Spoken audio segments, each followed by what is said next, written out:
Welcome to the show. Look at you there, yeah. I want to clarify. She's wearing heels, no. and I'm on my knees. No. Why you're on your knees? Please. Good to see you, buddy. She's taller than I am. Yeah, I know she is. Yeah. Congratulations on the success of The Big Sick. You got rave reviews, a lot of awards buzz starting here. Huge year for you. I love the movie so much. I just like, wow, everything was a curveball. I just couldn't believe it. I want to get into it, but you did a great job, I want to say, as hosting Saturday Night Live as well. Oh, thank you. That was a real crazy dream come true. Yeah, it was fun? Yeah, well, the first time I was ever on TV, I was in a Saturday Night Live sketch. I had 2 lines in a sketch on Saturday Night Live. At dress rehearsal, I had 3 lines, and then I messed up one of my lines, so on the show I had 2 lines. But that was the first time I was on TV, and then I got to host it years later. I mean, that's not great? Yeah. You think that's your only chance? You go, But you did a great job. Thank you. I had this moment. I was doing the monologue, and it was going really well. Yeah. I'm having a fun time. I'm having a blast. I decided I would have fun hosting. Having a great time, and then I look over, and I notice Steven Spielberg. Steven Spielberg is standing there, and I'm just doing it. I'm like, oh my God, that's definitely Steven Spielberg.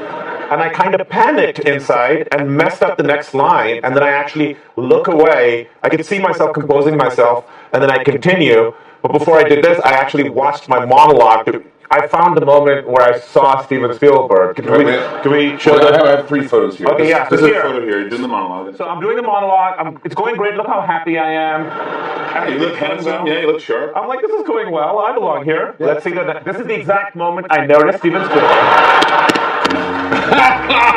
This is the exact moment I noticed him, and this is a couple seconds later.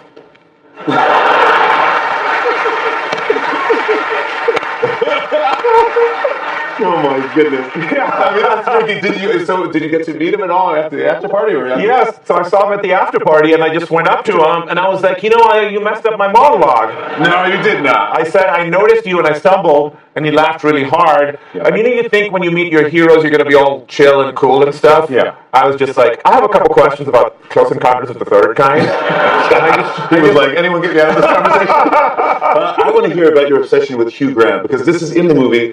You guys, if you haven't seen this movie, you are going to love it. There's so many jokes in there, by the way. That's one of the reasons I love it so much. Well written. It was so performed great, but so many jokes. But then there's this thing where you're obsessed with Hugh Grant.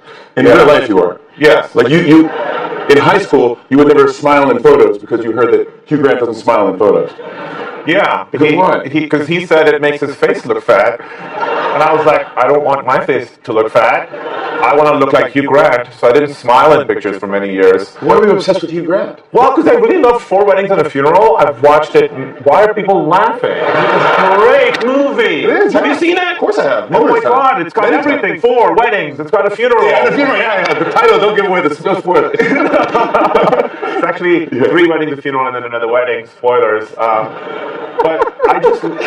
With a total of 4 weddings. It's got a total of 4 weddings and a total of 1 funeral. Okay, good. I'm glad they settled on that title. There's some receptions and stuff, but I think that counts amongst the wedding. I could 2 or 3 recite the whole movie right now. You really could. So what happened was I watched this at a very impressionable age, and in the beginning of the movie, Hugh Grant is he's the best man at one of the weddings, wedding one, and he does this speech, his best man speech, and it's basically a monologue. It's basically a stand-up piece, right? He's doing jokes.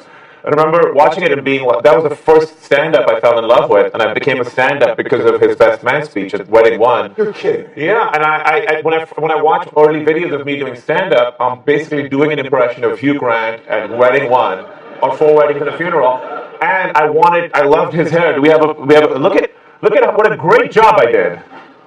Which one? Look at that. No smile. No smile. No smile. I mean, look, this part is perfectly floppy. It is fantastic. It's perfect. Here, there's a little, I sort of added my own flair. Yeah, you had to add your own flair. I just love this, and I love that you really are obsessed with him because, I don't know, I just think it's great. You actually got to meet Hugh Grant. Yeah, so this is what happened. So Richard Curtis, yeah, he's amazing. He wrote 4 Weddings, and Notting Hill Love Actually. Yeah, he's a genius. He's a genius, and him and his partner Emma had us over. They heard that we were big fans, and they had us over to their house in London. And Emily and I were eating with them, and the doorbell rang. And Emily was like, uh-oh. And I was like, what do you know? She didn't know. But Hugh Grant walked in, and he was very nice, no idea. I just know your voice just went up like 3 volume.